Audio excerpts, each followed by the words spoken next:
Jalan terjal tahanan politik Papua Barat.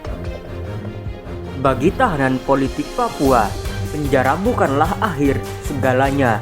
Mereka tetap berkomitmen memperjuangkan kemerdekaan, bahkan setelah mereka dibebaskan dari penjara, sembari berjuang untuk membenahi hidup mereka setelah melalui masa-masa sulit.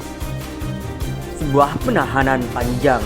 Bagaimana tahanan politik yang tetap berada di balik jeruji selama lebih dari 1 dekade. Bagaimana seorang bertahan dan tetap menjaga perjuangan. Philip Karma yang digambarkan sebagai tahanan politik paling terkenal di Papua Barat adalah salah satunya. Ia dihukum karena tuduhan pengkhianatan dan dijatuhi hukuman penjara 15 tahun pada 2005. Pada 2004 terlibat dalam pengibaran bendera Bintang Kejora.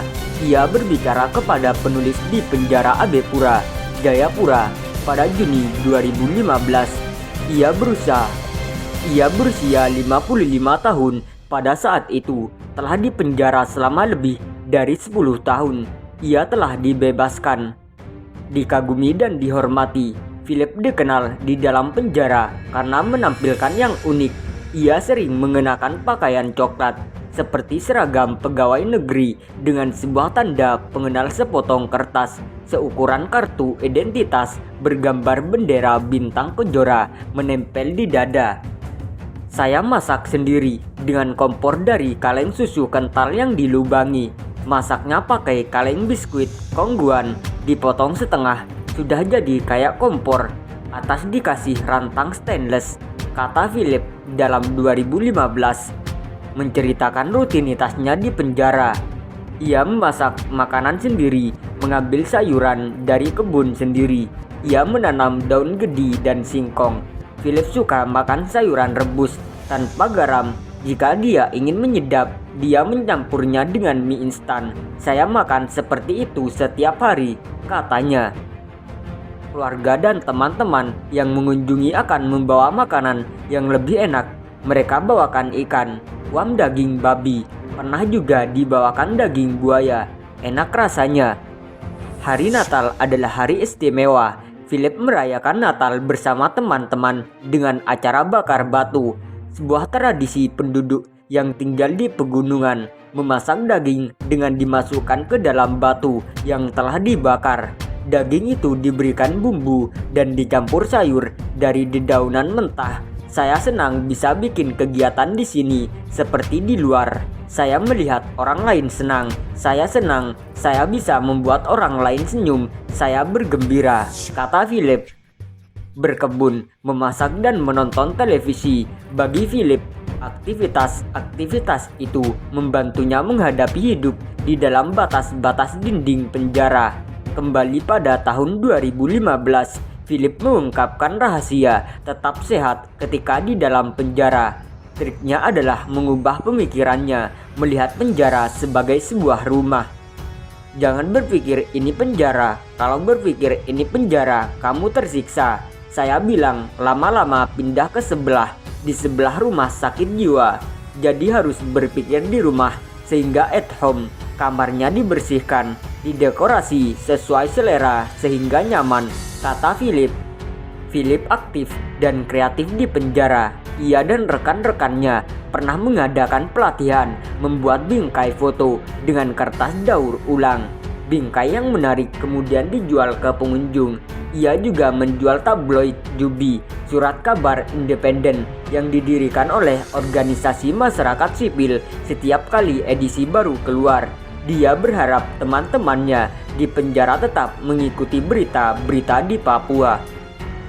Di atas semua itu, Philip menawarkan sesuatu yang tidak terduga. Pelatihan tinju. Pelatihan itu diadakan atas persetujuan pemimpin penjara. Bahkan arena tinju dibangun.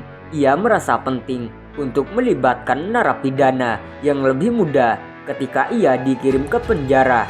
Ia mengatakan ada sekitar belasan aktivis di balik jeruji bersamanya. Sebagian besar dari mereka punya potensi dan talenta, tetapi tidak dilatih. Selain tahanan politik, ada juga narapidana yang dihukum karena kejahatan lain. Saya motivasi adik-adik yang kena kasus kriminal, jangan balik lagi ke sini, kata Philip. Jeffrey Wendigbo adalah salah satu aktivis muda yang berada di bawah sayap Philip. Pada 2014, ia mengikuti kejuaraan tinju daerah di Sarmi. 8 jam dari penjara, ia memenangkan medali perunggu.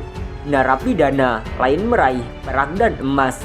Bapak Philip melihat anak-anak yang masuk di dalam penjara ini punya potensi bagus, namun tidak ada kegiatan di dalam penjara. Arena tinju dibuat agar kelak sesudah keluar penjara bisa diterima oleh masyarakat, kata Jeffrey. Dia tahu pelatih-pelatih tahun 1980-an dan 1990-an. Dia punya keluarga. Akhirnya diundang untuk melobi dan diminta persetujuan ke Kementerian Hukum dan HAM. Akhirnya diizinkan mendatangkan pelatih dari luar yang didatangkan dari Jayapura, kata Jeffrey lagi. Jeffrey telah dipenjara selama lebih dari setahun ketika ia dipercaya sebagai asisten keamanan untuk membantu menjaga ketertiban. Ia mulai menjadi anggota biasa tim keamanan, tetapi dipromosikan pemimpin tim setelah membebaskan rekannya. Tugas sehari-hari menemani penjaga penjara ketika mereka membuka atau mengunci blok setiap hari. Ia juga diberi pekerjaan lain, mengetik surat yang dikirim ke Kementerian Hukum dan Hak Asasi Manusia serta dokumen administrasi seperti daftar kehadiran dan tahanan. Ia bersedia mengambil peran ini, meski menurutnya ia tetap seorang aktivis yang menolak menyerah. Ia membenarkan pekerjaan itu sebagai cara untuk tidak menyia-nyiakan waktu di penjara. Namun tak peduli seberapa banyak pekerjaan yang ia dimiliki, kesepian, kata Jeffrey, adalah bagian tidak terhindarkan dari kehidupan penjara. Ketika dilanda rasa sepi, ia akan memetik gitar dan bernyanyi.